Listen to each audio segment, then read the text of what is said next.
Before I get started, I want to give a shout out to Barry Little, Terrell Steps, Drega001, Lost in Translation Podcast, KP from KC5, a film critic named Damon Clayton, Iceberg G85, and Dominic Harris for their contribution to the channel. And I'd also like to thank Inu Blue for the gifted memberships. And a special shout out to Marvin McGee Jr. for the $15 donation. Damn! Eric Jones for the $25 donation. Hallelujah! Dale77 for the $30 donation. Very shagadelic, baby, yeah! Zabar Cole for the $40 donation. And to my moderator, Swing Out Museum. My man. And Darkroom Media 007. You go, girl. For their $20 donations. And if you'd like to donate to the channel directly, Cash App and PayPal are available. Just let me know in the For section if it's okay for me to thank you publicly, or else I'll assume you'll want to remain anonymous. And here we go. All right, Colonel? Yeah, I'm fine. Except, it's a terrible day for rain. What do you mean? It's not raining. Yes, it is. Layman's Journal Chapter 222. I'm sure many of you heard the news by now that legendary manga artist Akira Toriyama has passed. Apparently he died last week, and his family has already held services. But the news broke a couple of days ago. And for those who don't know who he is, he's the creator of the Dragon Ball franchise, a highly influential manga anime series that is centered around the lead character, a boy named Goku, who is the member of an alien warrior race that was sent to Earth with the intent of destroying it, who instead became its greatest defender. And all throughout the series, we see Goku evolve from a child to a man, a father, grandfather, and the strongest being in the universe. It's a really long story that spans several hundred episodes over the course of 4 decades, and it's beloved by hundreds of millions of adoring fans throughout the world. And I wanted to take this moment to do a video to honor Toriyama for his work, to give him his flowers and talk about how they impacted my life. So, let's get it.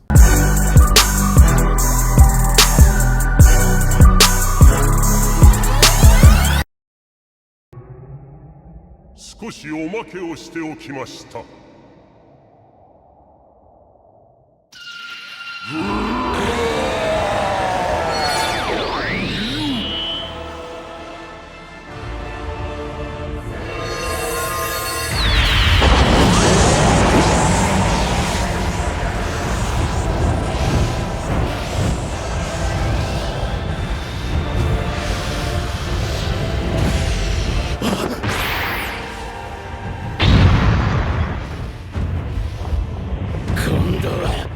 Let me tell you something about this scene. I remember everyone gasping in horror when it seemed like Thanos won after he snapped away half the universe, as well as the Avengers. And I also remember the cheering, screaming, and absolute euphoria that filled the theater when Captain America picked up Thor's hammer and when T'Challa walked through the portal. And I was also there when Tobey Maguire and James Garfield made their appearance as a trio in Tom Holland's Spider-Man. And again, I watched as people cheered and cried, and it was a great experience to be a part of. But nothing touched my heart more than seeing Piccolo emerge from his metaphorical grave as a warrior reborn in a new form.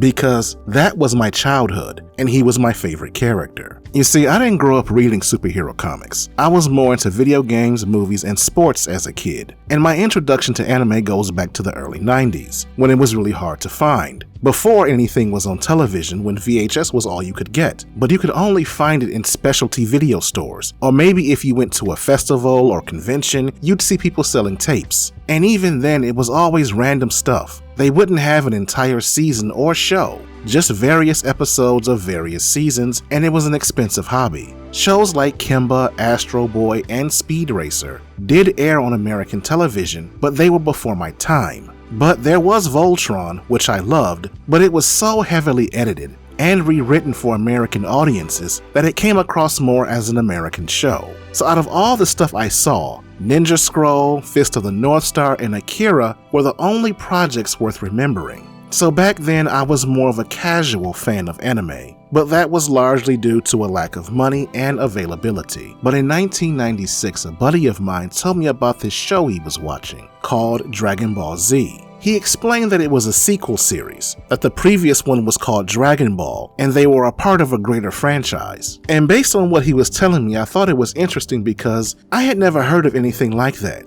When I was coming up, when shows went off the air, they went off the air. They didn't have sequels. So I wanted to see the show. But the problem was it came on at 6:30 a.m. on a Sunday. What? And I wasn't down with that. I didn't like getting up at 9 a.m. to go to church on Sunday. There was no way in hell I was getting up at 6:30 just to see a show. But he lent me some episodes he had on VHS.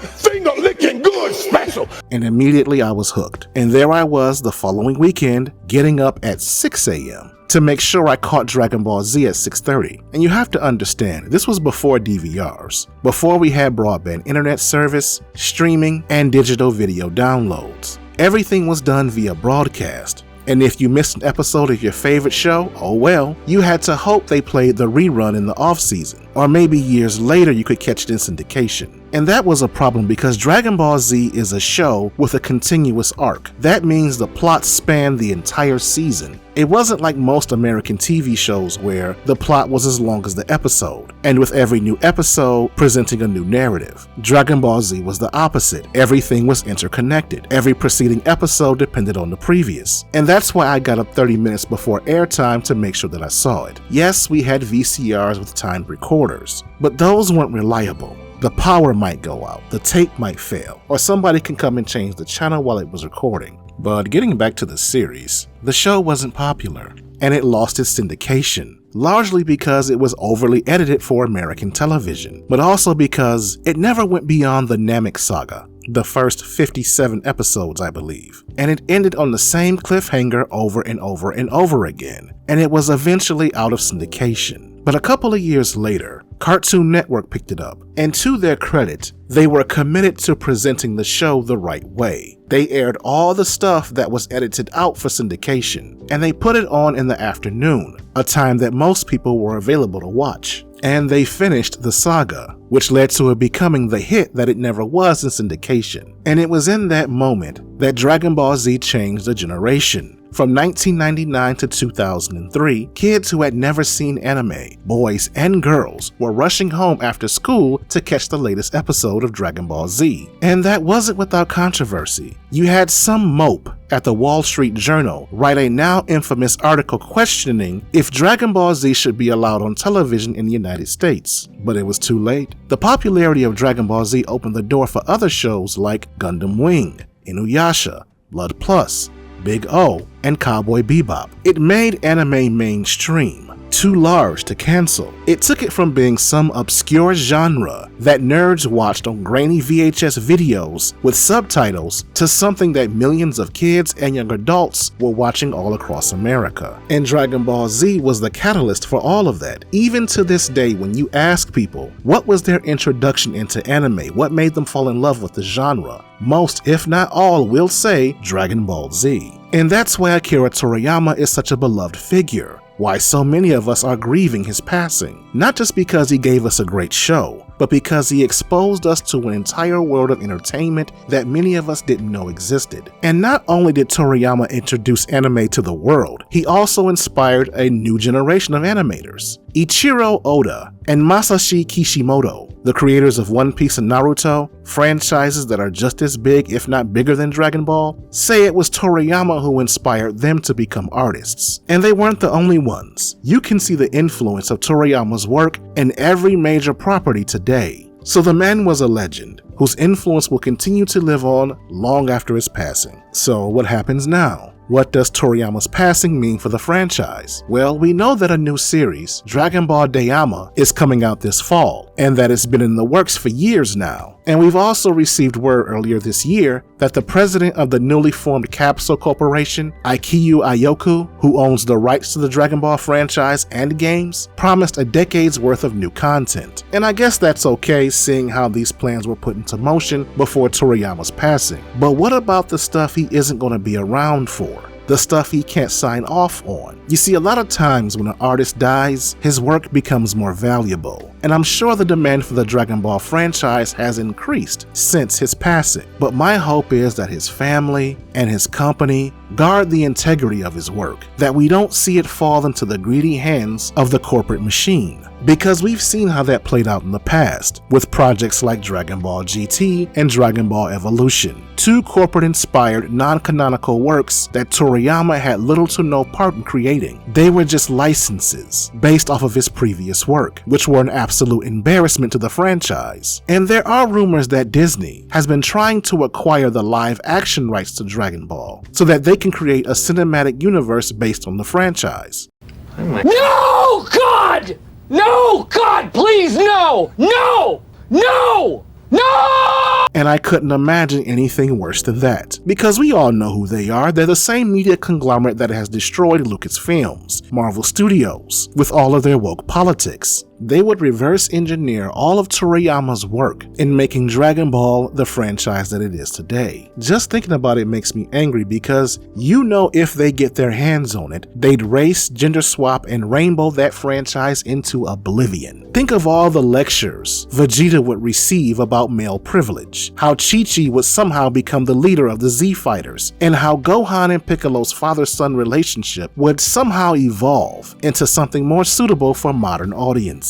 And I pray that never happens. So I'm going to close things right here, but before I do, please be sure to check out the other videos in my library, as I'm sure there's something there you'll enjoy. And if you like this video, please share the link on your social media platforms. I cannot stress enough how far that goes into helping me grow the channel. And that's it. That's all I have to say about it. What do you have to say about it? Leave a comment in the comment section and let's have a conversation.